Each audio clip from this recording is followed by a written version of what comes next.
Meus irmãos, boa noite, graça e paz. Boa tarde, graça e paz. Ainda são 6 horas, ainda é tarde, então. Boa tarde, é uma alegria estar aqui.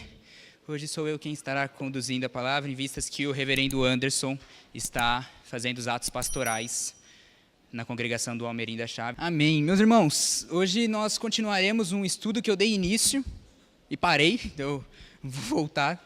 O estudo das cartas de Cristo em Apocalipse. Então, convido os irmãos a abrirem suas Bíblias em Apocalipse, capítulo 2.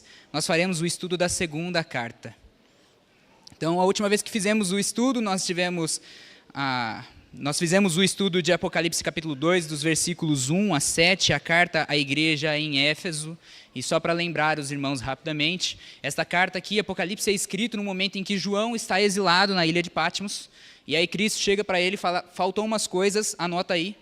E aí ele conta um pouco para João, João escreve essa carta, escreve o livro de Apocalipse, e envia 7 cartas às igrejas da Ásia. Já fizemos o estudo da carta à igreja em Éfeso, onde estudamos sobre retornar ao primeiro amor, sobre colocar Cristo como o primeiro lugar da sua vida. Não somente isso, mas também sobre amar a Cristo como você amou no início. Aquela paixão verdadeira, aquela chama intensa, e amando assim a Cristo, reconhecendo que por algum momento você caiu, que você retorne a Ele, e que Cristo seja o primeiro lugar da sua vida. Algo difícil de acontecer. Hoje mesmo, em conversa com um grupo de louvor, nós paramos para pensar nisso. Quantas vezes tocando aqui na frente, nós não estamos somente cumprindo mais uma tarefa? Quantas vezes a gente não está cumprindo uma escala? Como temos nos portado aqui à frente? Qual é a nossa verdadeira adoração? Quantas vezes louvamos verdadeiramente e engrandecemos ao Senhor? Estudamos isso na primeira carta, que foi a carta à igreja em Éfeso. E agora faremos o estudo da carta à igreja em Esmirna. Então convido os irmãos, Apocalipse 2, dos versículos 8 a 11. Eu farei a leitura e os irmãos podem acompanhar.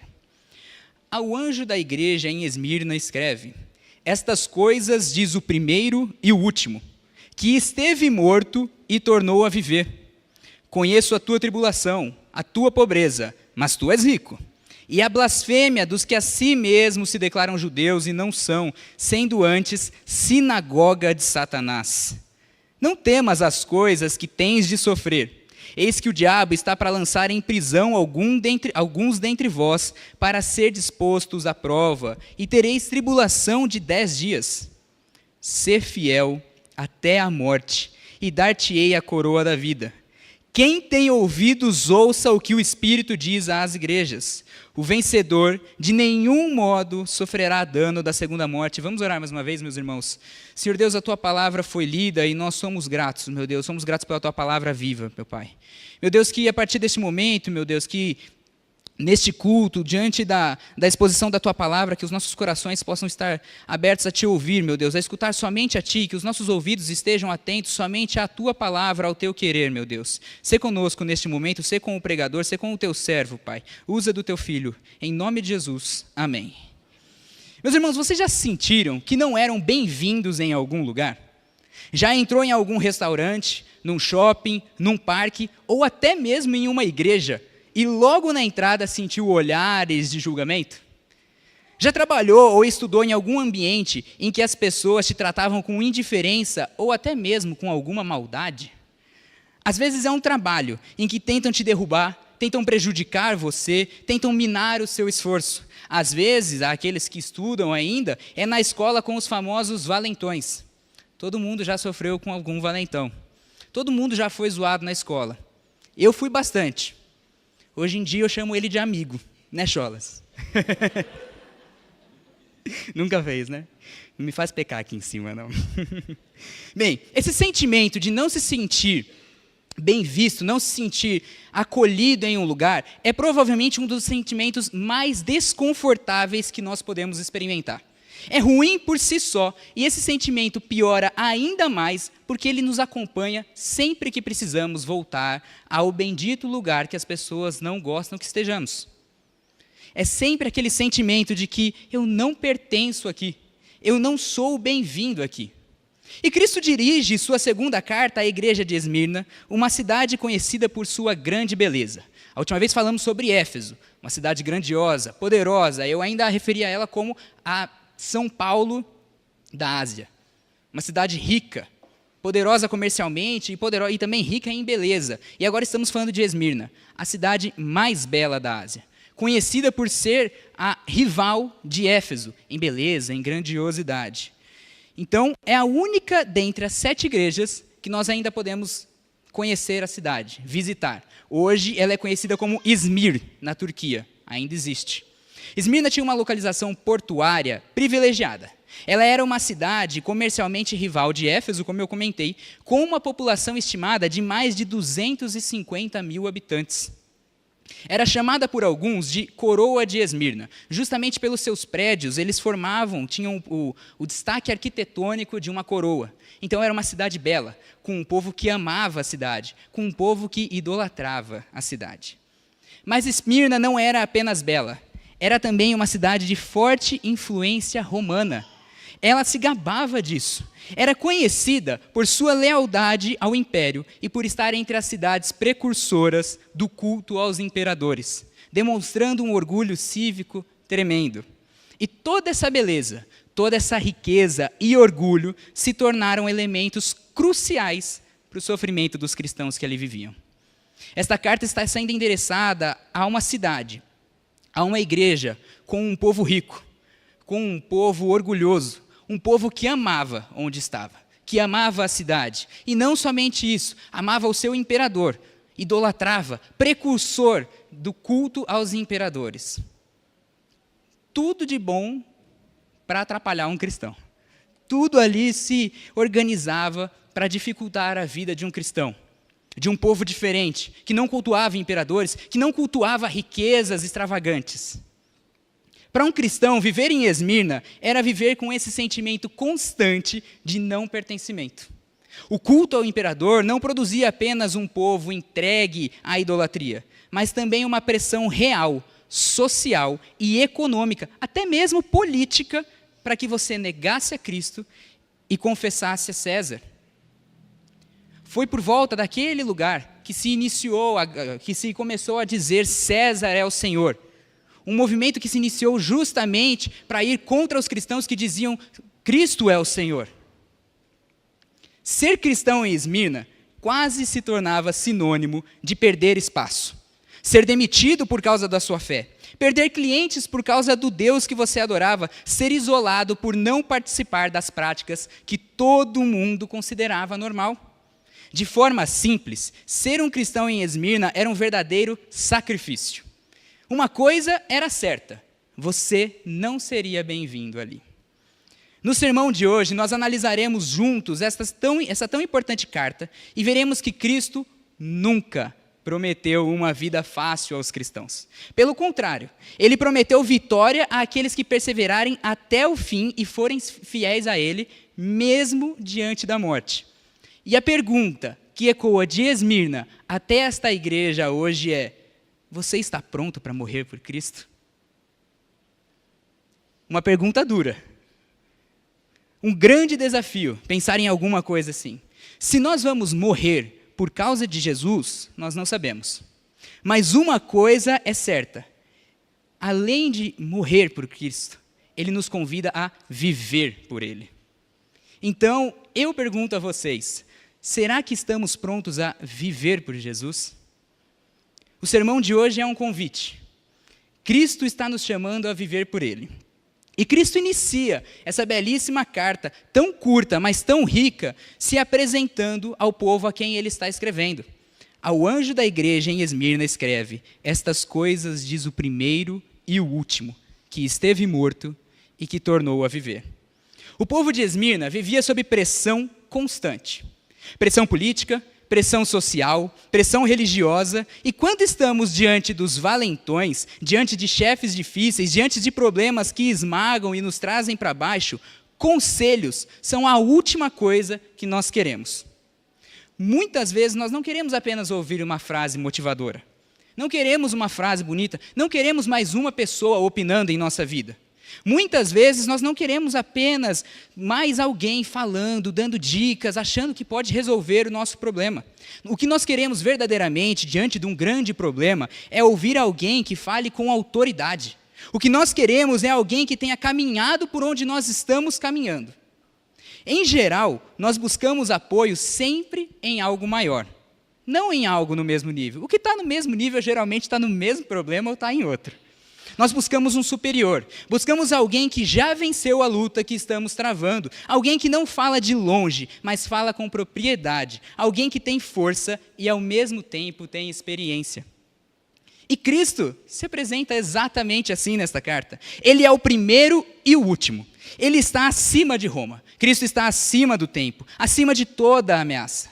Quando Cristo se apresenta dessa forma, ele nos faz lembrar como o Senhor Deus se autodeclarava ao povo de Israel.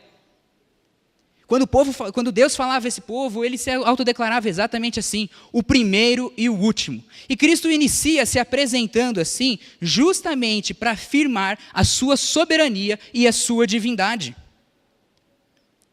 Cristo não é apenas um mero mensageiro, ele se apresenta como divino. Ele recorda ao povo, sabe o primeiro e o último, aquele a quem se apresentava assim? Este sou eu. Quem está escrevendo a vocês é o primeiro e o último. O soberano, o com plena autoridade para falar a vocês. Ele é o primeiro e o último. Ele estava presente quando Deus chamou Abraão para formar um povo para si e está presente agora para conduzir e sustentar a sua igreja em meio ao sofrimento. Mas ele também é aquele que esteve morto e que tornou a viver. Ele não fala para uma igreja que sofre como quem desconhece a dor. Ele fala como quem entrou na morte e venceu. Diante do sofrimento, nós costumamos procurar alguém que já atravessou lutas parecidas com as nossas. Alguém que sabe o peso do caminho e alguém que pode dizer, eu conheço, eu entendo e eu sei o que é isso. Cristo se apresenta exatamente como esta pessoa. Se você tem passado por um problema, se você tem sofrido, se você está diante de uma tribulação, diante de uma dificuldade, se você já não aguenta mais conselhos de pessoas que passam pelos mesmos problemas, se você tem buscado algo maior, Cristo está se apresentando como esse algo maior. Cristo está dizendo, eu sou o primeiro e o último.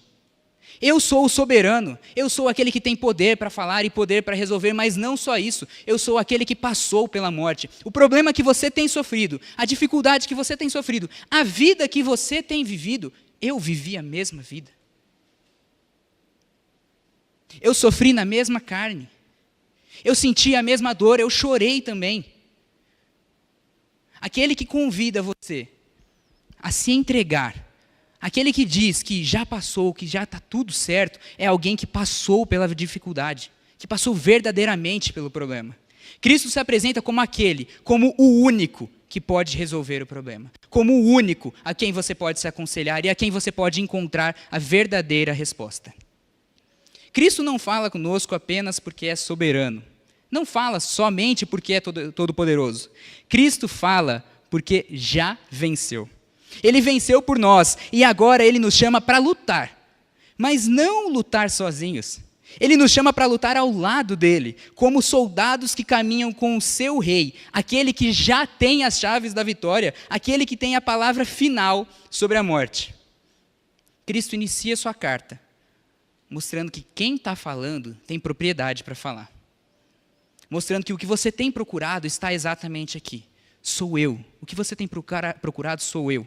O primeiro e o último, o que passou, o que venceu a morte. E ele continua, conheço a tua tribulação, a tua pobreza, mas tu és rico. E a blasfêmia dos que a si mesmos se declaram judeus e não são, sendo antes sinagoga de Satanás. Meus irmãos, como nós vimos no primeiro ponto, Cristo não se apresenta como alguém que desconhece a dor, mas como aquele que passou pela dor e já a venceu. Mas Cristo não para por aí. Ele não apenas sabe o que é sofrer, Cristo conhece a sua dor. Cristo sabe o que você tem passado. Quando ele diz, conheço a tua tribulação, ele está mostrando que não é um conhecimento distante, não é um conhecimento genérico, não é como alguém que nunca passou pela luta contra um câncer e diz, realmente, câncer é terrível. Não, é alguém que sofreu, é alguém que conhece verdadeiramente o que você está dizendo. É alguém que não passa de só esse conhecimento genérico, mas um conhecimento verdadeiro do que você tem lutado. Cristo está dizendo, eu conheço a sua dor.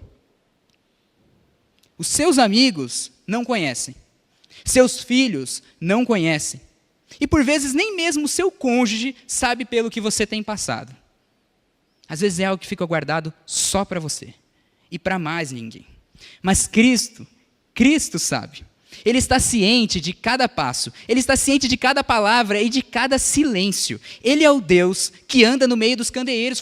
Foi isso que vimos na carta aos Efésios, na carta a Éfeso. Eu sou aquele que anda no meio dos candeeiros. Eu sou aquele que anda entre as igrejas. Eu sou aquele que está presente a todo momento e está presente agora. Está presente no seu sorrir, está presente no seu chorar. Eu sou aquele que conhece verdadeiramente a tua dor. Cristo conhece a tua tribulação, meu irmão. Eu não conheço. O irmão do seu lado também não conhece. Mas Cristo conhece. E a palavra tribulação aqui significa exatamente viver sob pressão. Nós passamos por diversas tribulações na vida, diversas. Somos pressionados, somos julgados, somos provados a todo momento. E muitas vezes, fases difíceis vêm justamente para nos colocar à prova. Difícil é reconhecer isso. Diante do problema é bem difícil reconhecer isso. O povo de Esmirna estava passando por uma fase difícil. Cristo estava escrevendo essa carta justamente por isso. Cristo reconhece a pobreza deste povo. E no texto original, ele refere-se a ela com a palavra, perdão, eu não sei grego, pitóquia. Pode estar errado? Provavelmente. Mas é esta palavra. E esta palavra aponta uma pobreza profunda, uma miséria real, uma pobreza desprezada de quem não tem recursos. A pobreza de um mendigo. Eu reconheço a tua pobreza, povo de Esmirna. Eu reconheço o que a tribulação tem feito em sua vida. Eu reconheço até onde a tribulação tem te levado. E, meus irmãos, considerando o contexto de uma cidade tão romantizada, considerando o contexto de uma cidade tão tomada pelo culto ao imperador, é bem possível que esse desprezo que os cristãos sofriam não se limitasse apenas a pequenas dificuldades no trabalho.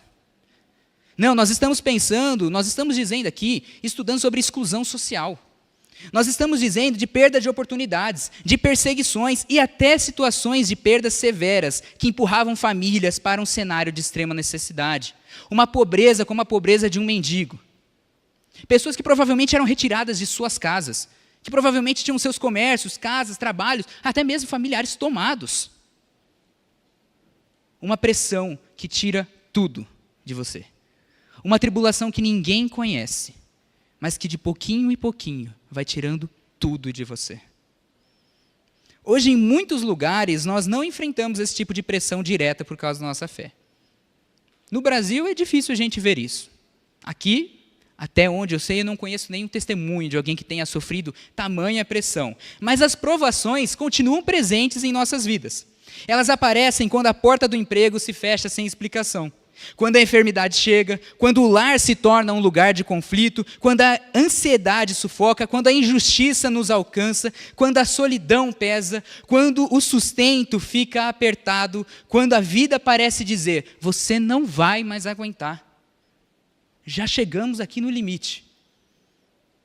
As tribulações continuam presentes. A pressão continua presente em nossa vida. Mas veja algo importantíssimo. Cristo reconhece a sua pobreza, é verdade. Ele reconhece a sua dor. Ele reconhece até onde a tribulação e a pressão têm te levado. Mas ele não para nisso. Ele também declara, mas tu és rico. Ele reconhece a riqueza espiritual desse povo, porque mesmo diante da pobreza extrema, eles permaneciam fiéis no Senhor. E o ponto aqui não é que o cristão precisa sofrer pobreza terrena para atrair riqueza espiritual. Não pense nisso. Você não precisa viver toda a pobreza do mundo, sofrer tudo possível para atrair riqueza espiritual. Não é isso. O ponto é que Cristo vê e se agrada daqueles que permanecem fiéis a Ele, mesmo quando a vida aperta. Quando o mundo fecha as portas. Quando tudo parece faltar. A felicidade deles nunca veio, não vinha da abundância. A felicidade daquele povo vinha do fato de que eles tinham a Cristo. E para eles, Cristo bastava. Cristo não está dizendo que precisamos sofrer pobreza física, pobreza terrena, para ter abundância espiritual. Cristo está dizendo que ele se alegra com esse povo, porque esse povo, diante da pobreza, esse povo, diante da dificuldade, era contente. E era contente porque, para eles, Cristo bastava. Diante da falta, diante da enfermidade, diante da dificuldade, diante dos desafios do trabalho, diante dos desafios financeiros, econômicos dentro de casa, Cristo tem sido bastante. Seu coração tem se alegrado da mesma forma? Seu coração tem confiado no Senhor? Cristo se alegra com o povo que é sustentado por Ele e que Ele é o bastante. Ainda neste versículo, Cristo nos traz um apontamento seríssimo e delicado. A nossa batalha não é e nunca será terrena. Cristo aponta aqui para os judeus como homens opressores. Homens que deveriam ser o povo de Cristo, mas escolhem por blasfemar contra Ele. Homens que, na verdade, são sinagoga de Satanás. Naquele período, os judeus foram aceitos pelo povo terreno como religião aceitável. O judaísmo era aceitável, era possível conviver com esse povo. E quando os cristãos chegam, aí era a alegria, né? Aí eram os romanos e os judeus juntos para falar, para corrigir, para pressionar, para sufocar. O povo que foi eleito, o povo escolhido, o povo chamado, aqui é sinagoga de Satanás. E aprendemos uma lição triste nesse momento. Estes homens que são usados por Satanás, que são judeus, povo escolhido que deveria receber a Cristo com alegria, mas escolhem blasfemar contra Ele. Esse povo deveria aceitar a Cristo e estar blasfemando.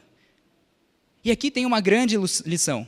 Não pensem que a maldade e as provações vêm somente com cara de mundo. As maldades, as dificuldades, as tribulações, as provações não vêm somente com uma carinha secular. Não vêm somente com uma carinha do mundo.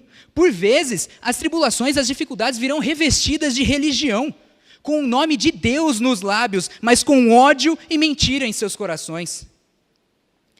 O que Cristo está dizendo é: estejam atentos e prontos para sofrer pressões de qualquer lado. Não somente do mundo. A tribulação e a dificuldade, ela vem revestida de diversas formas.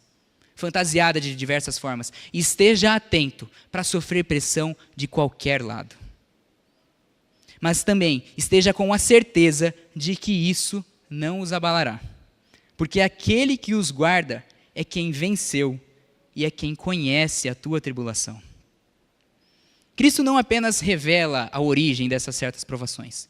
Ele não só nos garante que elas podem vir de qualquer lugar, mas também nos prepara para a continuidade dessas tribulações. A oposição pode vir de fora ou pode vir de onde nós menos esperamos. Até mesmo revestida de religião. Mas o Senhor não nos deixa ignorantes nem desamparados diante disso. E depois de dizer: eu conheço a tua tribulação, Cristo dá o próximo passo, como quem olha para uma igreja ferida e diz com firmeza e com ternura: não temas. Sim, haverá provação. Sim, haverá pressão, mas nada disso será maior do que a graça daquele que venceu a morte. Por isso, nós vamos avançar agora para o terceiro ponto e último ponto. Será um estudo breve, onde nós veremos a provação e o chamado de Cristo à fidelidade. E nós continuamos aqui. E não tenha medo de tudo o que você está para sofrer. Eis que o diabo está para lançar algum de vocês na prisão, para que sejam provados, e terão tribulação por 10 dias. Seja fiel até a morte, e lhe darei a coroa da vida. Aquele que conhece a nossa tribulação, que conhece o nosso sofrimento, em momento algum, Cristo vai se voltar a você e vai dizer: agora chega, daqui para frente é só tranquilidade, daqui para frente é só alegria, é só facilidade. Cristo nunca prometeu isso. Pelo contrário, Ele nos encoraja a não temer tudo o que vamos sofrer, a não temer as dificuldades que nós vamos passar, porque o cristão vai sofrer. Vamos passar por dificuldades, estamos passando por dificuldades e tribulação, cada um tem a sua. Cristo nunca prometeu uma vida fácil. Cristo nunca prometeu um momento que você pararia e ficaria tranquilo para o resto da vida. Cristo te promete segurança. Cristo promete que você pode estar com Ele, ao lado dele, e enfrentar qualquer batalha junto com Ele, porque Ele já venceu. Cristo confirma, mais uma vez, que existem batalhas espirituais. E que o sofrimento do cristão é real. Ele diz que alguns seriam lançados à prisão pelo próprio diabo. Satanás lançará alguns à prisão.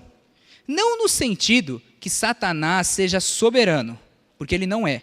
Mas no sentido de que o acusador usará de homens, usará de sistemas, usará de circunstâncias, usará até mesmo de religião como instrumentos para pressionar, para caluniar, para perseguir, para empobrecer e, em alguns casos, até mesmo para conduzir ao martírio. E isso, meus irmãos, eu não sei para vocês, mas isso assusta. Quantas vezes nós não vemos algo acontecendo com irmãos queridos e no fundo pensamos, e se o próximo for eu? Quantas vezes não vemos um irmão próximo, um familiar passando por uma dificuldade e pensamos, e se o próximo for eu? Quantas vezes o medo não bate em nossa porta? Quantas vezes não temos medo da incerteza, medo do futuro, medo da dificuldade que pode nos alcançar a qualquer momento? Aos que sabem, em casa nós trabalhamos com representação comercial e com vendas. Graças a Deus, eu acho que incerteza é a única coisa que a gente não tem medo, né, pai? Porque todo dia a gente acorda desempregado, tem que vender para conseguir alguma coisa. Quantas vezes nós não passamos por dificuldade? Pela pressão do mundo. Quando um irmão perde o emprego por causa de princípios, quando alguém é ridicularizado por viver a fé, quando a família se volta contra o convertido, quando alguém sofre injustiça por não se dobrar ao pecado, ou quando a enfermidade chega e o coração treme. Mas o que Cristo está nos mostrando é exatamente o seguinte: meu filho, meus filhos, vocês verão tribulações. Vocês passarão por tribulações. Vocês verão irmãos queridos passando por provas, e por vezes vocês vão passar por provas. E isso vai causar medo. Isso vai causar muito medo. Isso vai causar ansiedade, isso vai sufocar o teu coração, é verdade, vai te trazer preocupação, eu sei disso. Mas entendam, são provações necessárias. As provações não estão fora do alcance do Senhor. Cristo está nos confirmando que vamos passar por dificuldades. Dentro de casa, dentro do trabalho, da roda de amigos, dentro da igreja. Em todas as nossas relações podemos passar por dificuldades. Mas Cristo está confirmando, não há nenhuma dificuldade, não há nenhuma provação que eu coloque diante de ti que você não possa superar. Que você não possa passar junto a mim. Então ele ainda diz, terei tribulações de 10 dias. Quando lemos aqui a primeira vez, isso foi talvez uma das coisas que mais me encantou em todo o texto. Quando Cristo diz que teremos tribulações de 10 dias, ele não está sendo literal nos 10 dias. O número 10, quando nós lemos aqui em Apocalipse, simboliza plenitude e completude. É simples. Quando uma criança aprende a contar, e aí ela vai mostrar para você, geralmente ela conta até 10. 1, 2, 3, 4, 5, 6, 7, 8, 9, 10. Criança fica contente. Quando a gente aprende inglês, a gente aprende a contar até 10. Porque 10 simboliza algo completo. 10 simboliza o fim. O que Cristo está dizendo aqui com a tribulação de 10 dias é o seguinte: você terá sofrimento, você terá dificuldade, mas essa dificuldade tem início, tem meio e tem fim. Os 10 dias representam plenitude. Cristo está confirmando, talvez você esteja passando por uma dificuldade, talvez você esteja sofrendo neste momento, mas a sua dificuldade, a sua tribulação tem início, tem meio e ela também tem um fim. E diante disso, vem o chamado: ser fiel até a morte. Não é fidelidade apenas enquanto for fácil. Não é fidelidade enquanto houver aplausos. É fidelidade quando a pressão aperta. É fidelidade quando a perda chega, quando o medo bate à porta. É fidelidade diante da dificuldade. E Cristo não pede isso sem uma promessa. Ele diz: ser fiel até a morte, e dar-te-ei a coroa da vida. Cristo convida aquela igreja a ver para Ele.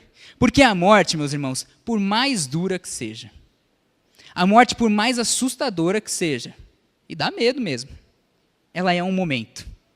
Ela é totalmente passageira.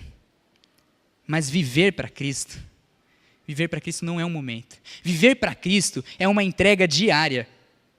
Viver para Cristo, permanecer nele, é uma luta diária. É negar a si mesmo, é tomar a sua cruz, é permanecer firme, é ser fiel em público e ser fiel no seu secreto também, quando ninguém está vendo. É dizer com a vida aquilo que a sua boca tem confessado: Cristo é o meu Senhor. Viver a Cristo é um grande compromisso. E não é um compromisso momentâneo. É um sacrifício diário. Quem tem ouvidos, ouça o que o Espírito diz às igrejas. O vencedor de nenhum modo sofrerá o dano da segunda morte.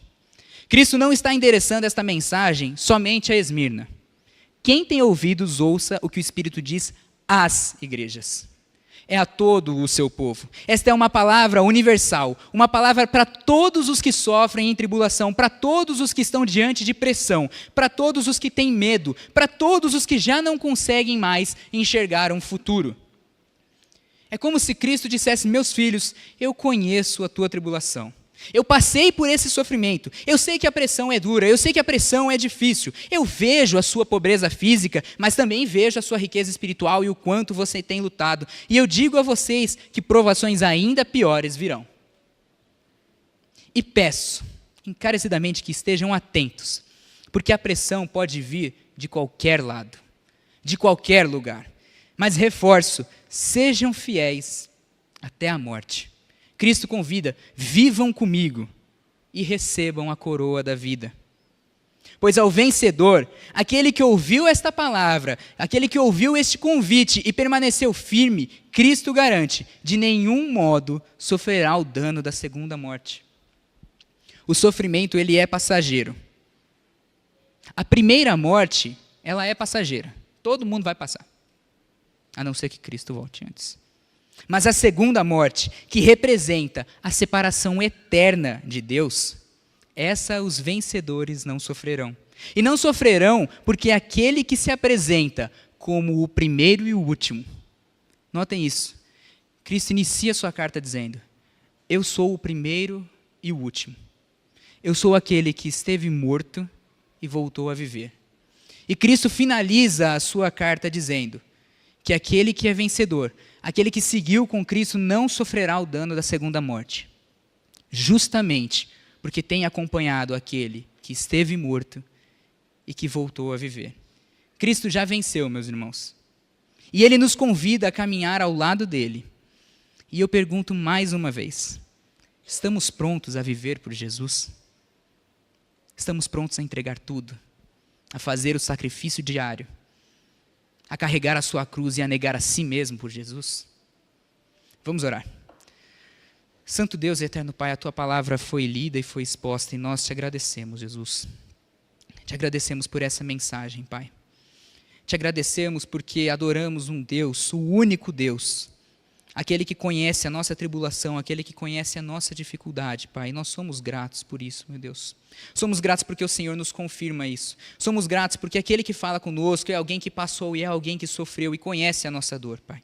Somos gratos porque o Senhor reconhece a nossa pobreza e reconhece também quando estamos fortes em espírito, mas também quando estamos fracos, meu Pai. O Senhor conhece cada coração aqui, sabe cada luta, sabe cada dificuldade, sabe como cada coração adentrou aqui hoje, sabe como cada coração vai sair daqui, e te pedimos, meu Deus, que o Senhor possa moldar esses corações, Senhor. Que o Senhor possa fortalecer cada alma aqui, Pai. Que o Senhor possa abençoar cada vida e cada família aqui representada, meu Deus. E que possamos, Senhor, todo santo dia, meu Deus, nos recordar do Teu santo nome, do Teu santo sacrifício, Pai, e escolher negar a nós mesmos, meu Deus. Porque o Teu Santo Espírito nos abençoa e o Teu Santo Espírito nos faz isso. Ajuda-nos, meu Deus. Ajuda-nos nessa luta e nesse sacrifício diário, Pai. Sê com o Teu povo, Pai. Que nós possamos confiar em Ti, mesmo diante da tribulação, Pai. E que diante dos problemas que nós vamos passar, diante das dificuldades que vamos passar, que possamos confiar verdadeiramente no Senhor. E estar atento a qualquer tribulação, mas estar atento também à Tua vitória, meu Deus. Porque o Senhor venceu. O Senhor passou pela morte e a venceu, meu Deus. Sê com o Teu povo. Essa é a oração em nome de Jesus. Amém.